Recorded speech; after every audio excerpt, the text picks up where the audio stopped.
নোয়াখালী থেকে ঢাকা তো আমি সেই কবে চলে এসেছি। তার সাথে আমি কক্সবাজার ট্যুর দিয়েও চলে এলাম। কিন্তু ঢাকাতে আসার ব্লগটা আজকে আপলোড করব। অনেক বেশি ব্যস্ততার কারণে আর ব্লগ এডিট করা হচ্ছে না। তার সাথে আপলোডও করতে পারতেছিলাম না। তবে এখন অনেক বেশি স্থির হয়েছি।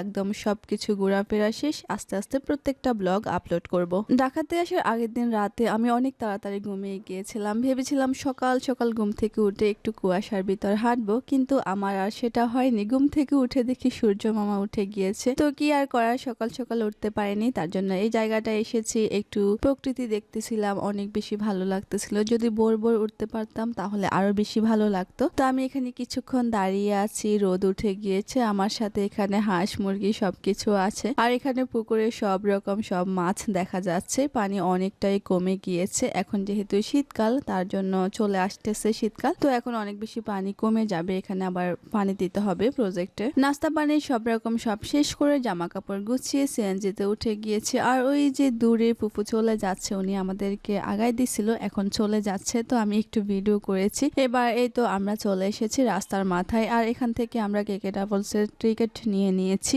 মাঝখানে সিএনজি কিছুক্ষণ দাঁড় করিয়েছি সেনবাগে। এখানে আমাদের একটা ফ্যান নষ্ট হয়ে গিয়েছে, চার্জার ফ্যান। তার জন্য এটা দোকানে দিয়ে দিয়েছি। রাহান ভাইয়া পরে এসে নিয়ে যাবে। আমরা এখন জমা দিয়ে দিয়েছি। ওনারা ঠিক করে রাখলে পরে রাহান ভাইয়া এসে নিয়ে যাবে। এরপরেই তো আবার রওনা দিয়ে দিয়েছি। বাসের ভিতরে আর কোনো ভিডিও করা হয়নি। এবার আমরা কুমিল্লাতে চলে এসেছি। আর এখানে আমি হাত মুখ ধুয়ে একটু মিররে ভিডিও করতেছি। আর খাবার খেতে বসে গিয়েছি। আজহারুল ভাত খাবে আর আমি এখানে খিচুড়ি খাবো। তো আমার খিচুড়ি চলে এসেছে আর ওর ভাত এখনো আসেনি, ও ওয়েট করতেছে। আমি তো অনেকক্ষণ ঘুমিয়েছি, একদম চোখ খুলতে পারতেছি না। আর আজহারুল আপন মনে ঘুমাচ্ছে। আমি যখনই এই ব্রিজের উপর দিয়ে যাই তখনই আমি ভিডিও করি। আমার এই যে নদীর ভিতরে এই জাহাজগুলো দেখতে অনেক বেশি ভালো লাগে, তাই আমি সবসময় এই ভিডিওটা করি। তো এবার এই তো বাসায় চলে গেলাম। তো আজকে এই পর্যন্তই। সবাই ভালো থাকবেন, নিজের খেয়াল রাখবেন, আমার পেজটি অবশ্যই ফলো করবেন। আল্লাহ হাফিজ।